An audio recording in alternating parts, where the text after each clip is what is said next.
Okay, so let's go across to our guest then. Mayuresh Joshi of Angel Broking is with us. Mayuresh, we were just discussing some of the numbers that came in. I wanted your views on Aurobindo Pharma because the numbers look good. Profits up about 40%, income growth of 10%, but perhaps it hasn't met the elevated street expectations. How would you approach that stock now?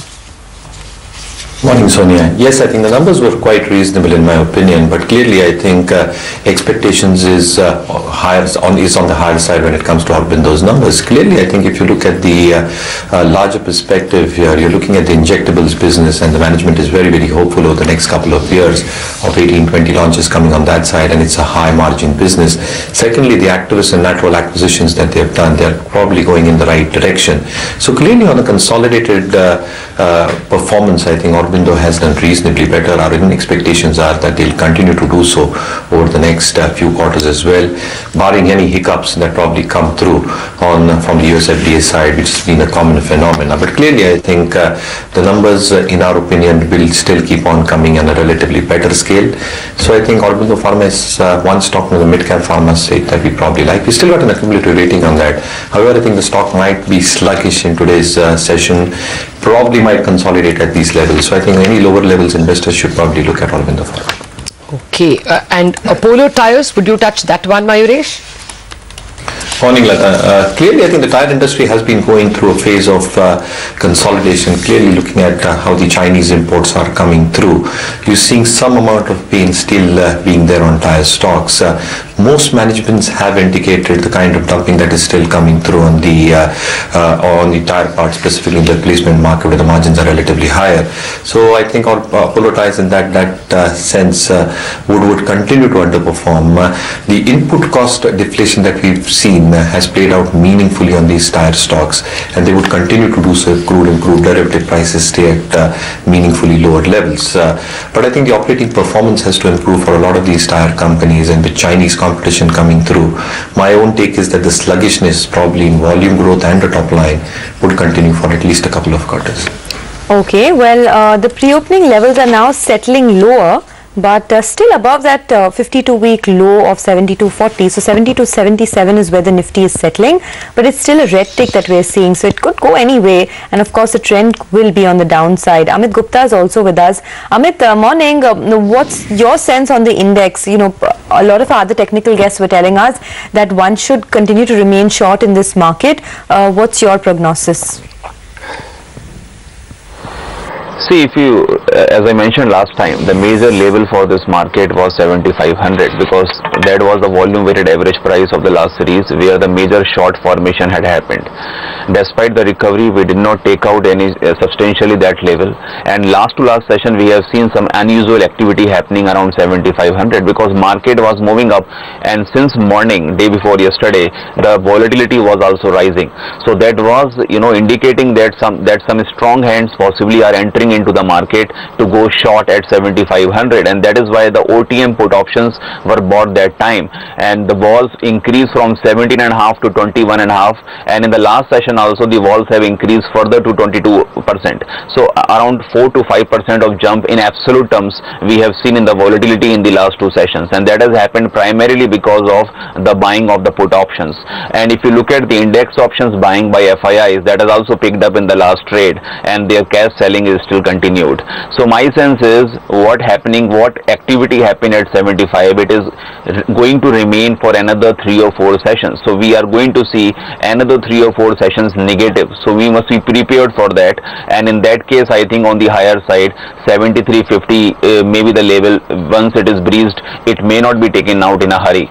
So what we are recommending to our clients is write the call options again. So 7,500 call option possibly we can write. I don't see this level taking out easily in the market now, and that is available around 50-55 rupees.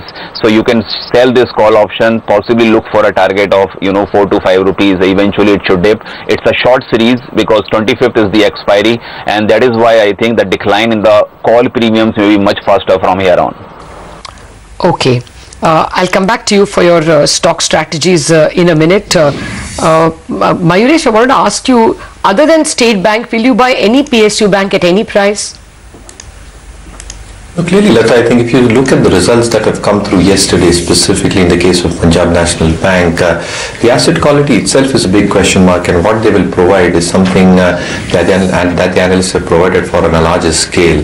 But again, I think what probably comes through in numbers is something that the individual banks will have to decide in this quarter and the next, also in view of what the RBI directive directs them to do. So clearly, I think if you're looking at numbers coming through, expecting a weak set, and asset quality is the only prime focal point for a lot of these PSU banks. So a lot of them are disappointed in this quarter. The disappointment might well continue into quarter 4. And if the credit cycle elongates for some reason or the other, and you're probably getting working capital constraints for the end user industries, you're probably looking at the woes probably on the asset quality side elongating. So I think though the valuations will become extremely attractive for a lot of these PSU banks, it is the uncertainty related to the quality of their book, which probably is creating an overhang onto the stock. So apparently, I think a lot of these PSU banks are going through stress. They might continue to do so. State Bank relatively better placed, but I think the kind of correction that you've probably seen on the stocks also probably takes into account the kind of apprehensions that the markets have related to how the asset quality for State Bank might pan out for Q3, Q4. So again, I think you have to be extremely selective in the PSU lot. State Bank is something that we will continue to prefer among the large cap PSU names. And a clear disclaimer, we might be holding this in our PM schemes. Okay. Mr. Tosin, I wanted you to comment on Motherson Sumi. That stock fell more than 10% yesterday. The earnings didn't look so bad. I mean, they were below the elevated expectations, but you know, there is still growth that the company is seeing. So for an investor in this stock, what do you do now? See, Sonia, yesterday we have discussed on this. I expressed my view that yes, you are right that workings was not seen that bad, and I am unable to understand these expectations of the elevated expectations, honestly, you know, because if you see the company, you know, they have shown sequential growth. We know that we have all been, you know, talking of the all problems faced by the company, concentrated volume from few customers, and you know, Volkswagen issues and all that. In spite of that, I am unable to understand the elevated expectations, you know, why we said that, number one. Number two, if you really see the management commentary or maybe even the performance, I agree that performance may not be to the mark, you know, because of this some high expectation set on SMR and S&P both. But if you really go by the price behavior yesterday, I don't think that correction of 12% was warranted. Okay. So maybe looking to the commentary, maybe looking to the price corrections which has happened yesterday, I don't think that the stock is warranting further correction or further beating. Yeah. Okay. Would you buy any of these stocks in distress, Motherson Sumi, or even for that matter, Apollo Tyres? See, Lata, in fact, if you really ask me, probably I'll go with all four. You know, maybe I'm including Pharma also in that. Bharat Forge, I don't think that there is any kind of problems I've seen. Same thing for Motherson Sumi. Same thing for maybe Aurobindo Pharma looking to the results, and even going by the Apollo Tyres also. Let's understand the Chinese threat. If you break the Apollo Tyres number, you know, see, we accepted that Q2 was the worst for the company, yes, you know, and then now compare Q2 with Q3. Do you find any kind of problem? I don't see. It is flat. And let's accept that in Q2, I'm talking sequentially, the Indian operations have taken a big beating, you know, maybe in terms of margin or maybe fall in the turnover. In fact, European operations have shown double the increase in their EBIT.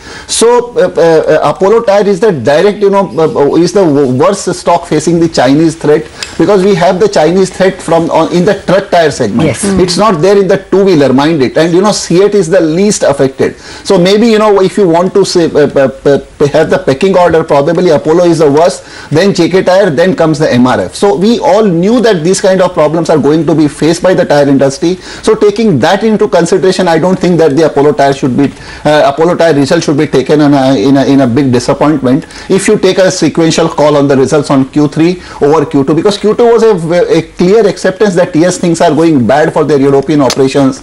India is having a big threat, and now you see the results. You know, Europe has vastly shown a good improvement in the working, but yes, Indian operations are continue to languish because of the Chinese threat. Yeah. Okay, well, we are dangerously close to that 52-week low. So in just moments from now, the markets will open, and let's see whether we break that important support zone. A couple of stocks like Central Bank of India will be under pressure after reporting a loss of almost 900 crores. That bank is down about 6.5% in pre-opening. And you have Eros International that reported very weak set of numbers as well. Over there for Eros, the profits are down 65% at almost about 38 odd crores. I'll cheer you up. up. Vascon Engineering will open with 6% gains. That's actually that reported very good set of numbers. Went from loss to profit. Yes. As well, I think CMEC will do reasonably well. That stock also in the green. Okay, there will be always pockets of outperformance, but today looks like the tech stocks are beginning to put some bit of a floor to their fall. Among the gainers before the market opens are stocks like HCL Tech, and I thought I saw a dash of green on TCS. Maybe it's not holding. So there are those pockets, and the market is perilously close at the index level to that 7250 mark, 7246 as we speak. Amit, any of the other strategies that you want to take us through? You have ITC, you have a buy on Titan. Just take us through your stock strategies quickly. See, I think ITC, because Nifty we are expecting a more fall to happen after day before yesterday's short formation. I think ITC and HDFC Bank, these two stocks among the heavyweights may fall, which can drag the market lower. ITC 325, 3 future blocks have happened, very substantial positions in the short side, and the stock did not take out that level in this particular up move, and then it has started coming down.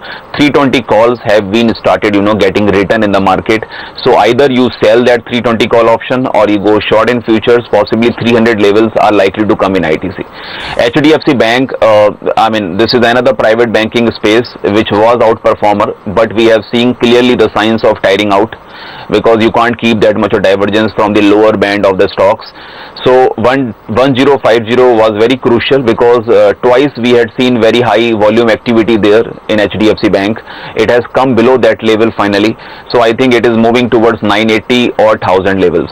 So this may be one of the dragger among that space. Buying side, I think from the consumer discretionary, possibly I will look at Titan, because around 58% of short closer we have seen. Very contrary to the market, because if you look at August lows, Nifty is down from there, and but this stock is almost 15-20% higher. So it is definitely defying the trend, and it is possible that it will continue to move up. In the last 1 week also, this closer of positions is seen. In fact, after the result, 335, 345, good delivery buying is seen. So it's a good stock to buy on declines for target of around 380, 390. Okay. Thanks for that. Actually the banks are getting pounded. Central Bank down 4%. Allahabad Bank, which I thought was not as bad as the other numbers. Oh, sorry, I'm looking at the numbers. Central Bank is down 6.5%.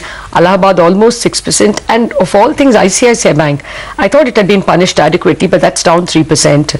UCO is down 2.6%. Their results come today.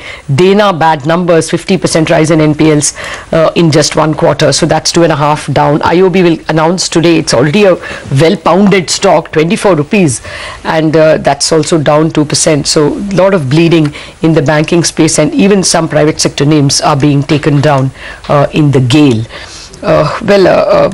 Anything else you want to spot? I think we have 30 seconds to go, so let me ask Mayuresh. Mayuresh, from the earnings season, what has your top pick been?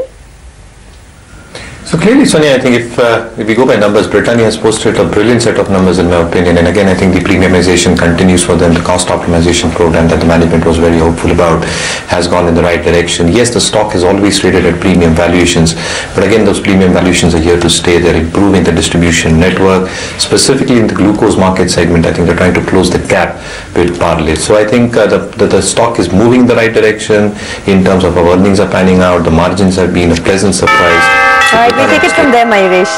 Thanks for that. The opening, Lata, 72.52 on Yeah, Nifty. actually pretty close to that 72.41 mark. 72.50 got taken in the first stroke itself, and the Sensex, of course, is well below 24,000. That was expected. 23,800 as we speak, 0.6 down. Bank Nifty is leading the fall, and within the Bank Nifty, it's ICICI which is taking it on the chin at this point in time. That stock is the weakest, it's 3% down.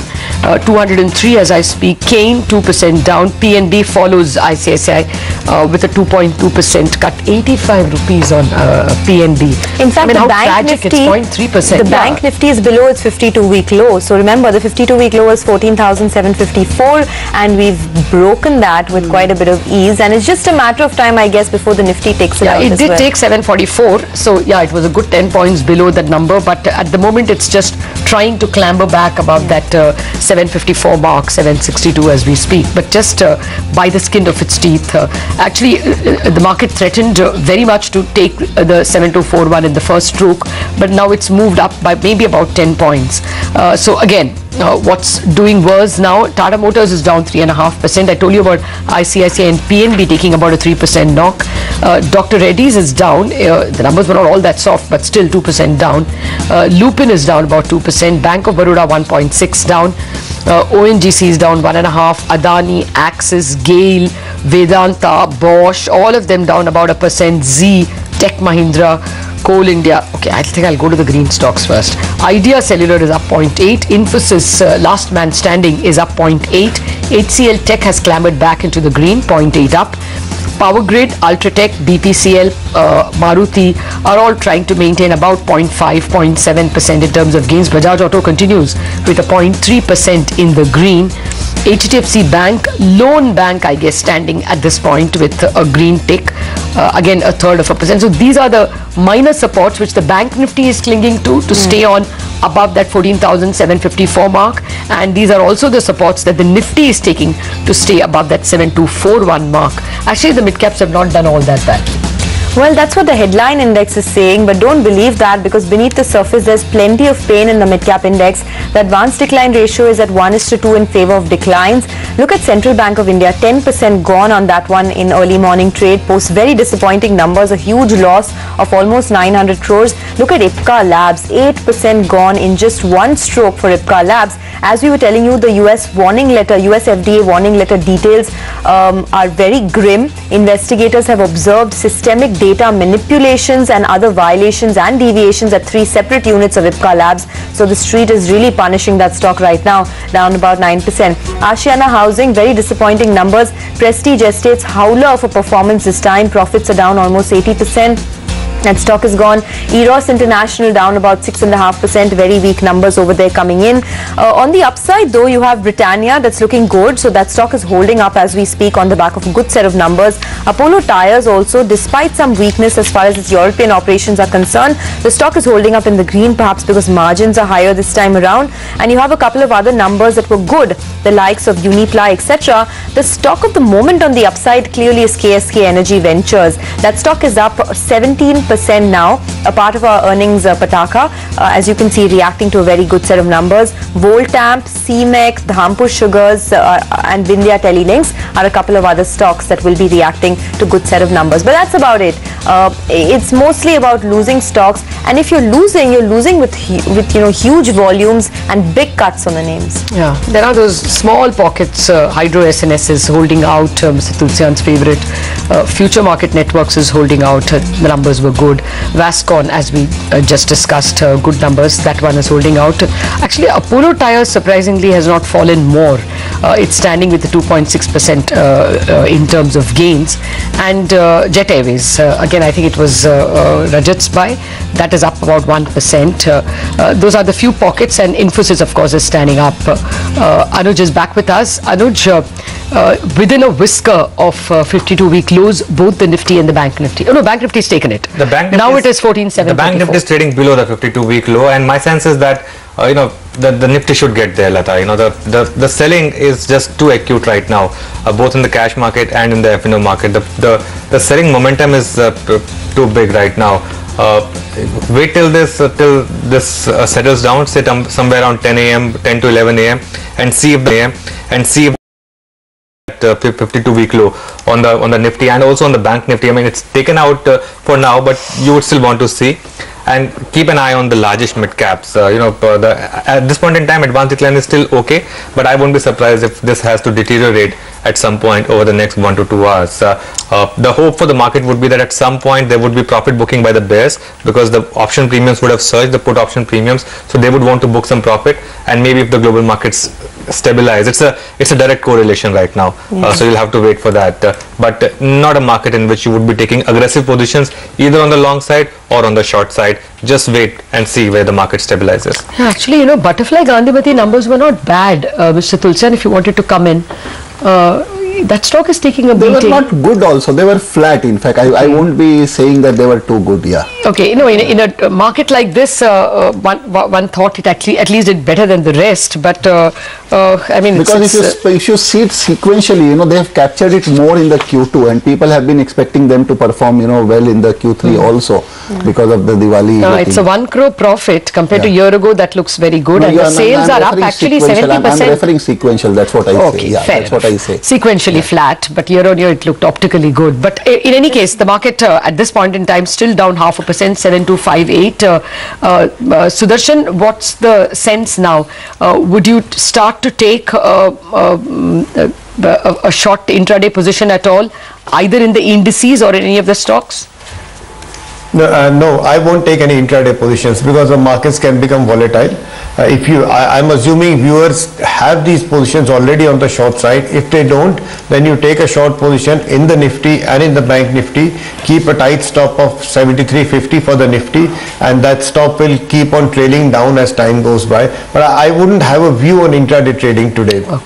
Okay, well, you should keep one eye on what's happening with the globe as well, because the Japanese market is now at the lowest point, down almost about 400 points. Remember, China won't be trading till the 12th of Feb, but once it opens, there could be big gashes on the Chinese market. So I guess nobody wants to leave any positions open ahead of the 12th of Feb. Mayuresh, you know, just talking about some of the stocks, almost all banking stocks are hitting fresh 52-week lows day after day. So today the list is pretty long as well. Punjab National Bank, Allahabad Bank, Central Bank, Dena. Amidst this lot, is there any banking stock that one can, you know, bargain buy into, or would you stay away from this entire space now? Sonia, I think we would stay away from this space primarily, as I mentioned earlier, related to asset quality, and that's a big question mark, and that's a big unknown factor at this point of time. How much provisioning will happen from each of these banks is clearly an uncertainty factor that the markets would not like to play around with. So I think the provisioning number is already assumed to be on the higher side. Along with the GNPA ratios, the credit costs are expected to go up significantly. The PCRs are expected to get dragged down. But again, clearly I think you should always understand that these numbers are subject to whatever happens with the management cleaning up their balance sheet. So again, I think staying away from these stocks at this point of time, we're always desisted from PSU stocks. It's not like that the larger private sector banks have performed exceedingly well. They've corrected meaningfully as well. But at least that space provides some amount of comfort compared to the PSU lot. Okay, well actually the problem with banks like ICICI is India is already overweight in the FII GEM funds, and within that they are actually maximum overweight on you know, companies like HDFC, HDFC Bank, ICICI, Kotak, Axis, so goodish bit of private banking sector, and therefore if there is a global contagion of selling off banks, which you see in Europe and you see in the rest of the world, then these willy-nilly get impacted, because that's where FIs have been seriously overweight. So there is a bit of a double whammy that impacts the private sector banking giants. In any case, things at this moment getting bleak as far as the markets are concerned. 7250 is just about being held by the skin of its teeth. Rajat, any new trades that are swimming into your radar? Well, I would like to watch till about, say, 10 o'clock for the simple reason that these rates may not be so trustworthy, but one particular pharma stock stands out. But I must say also that for disclosure that I hold that particular stock in my portfolio.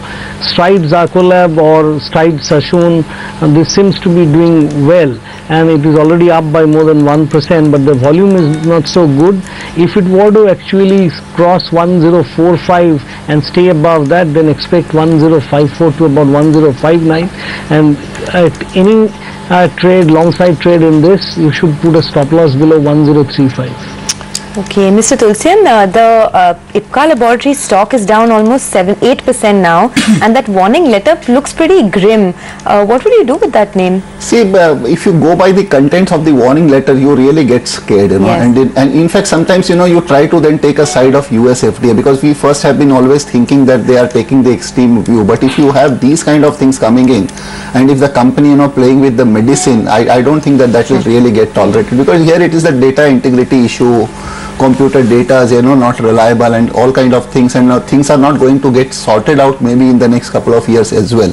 So, you have all these problems surfacing which are really seen very severe, and I don't think that there is going to be any kind of respite on the stock. Yeah. Okay, just one last talk I wanted to ask you. Some time back you recommended Mayur Uniquoters and it gave a lot of multi-bagger gains. That stock came out with numbers which look decent, not extraordinary. See, Lata, in fact, I recommended the stock 3-4 years back. Yes. And in fact, they have shown 2012, I remember. Yeah. And thereafter, they have gone for the capacity expansion. And actually, for the last 1 year, in fact, you have been seeing the flat performance coming in. Maybe the higher capacity has, has led them to go for the compromising on the margins as well. So yes, you are right that the results are, in fact, results are seem to be flat. I'm not too bullish in the current situation. Yeah.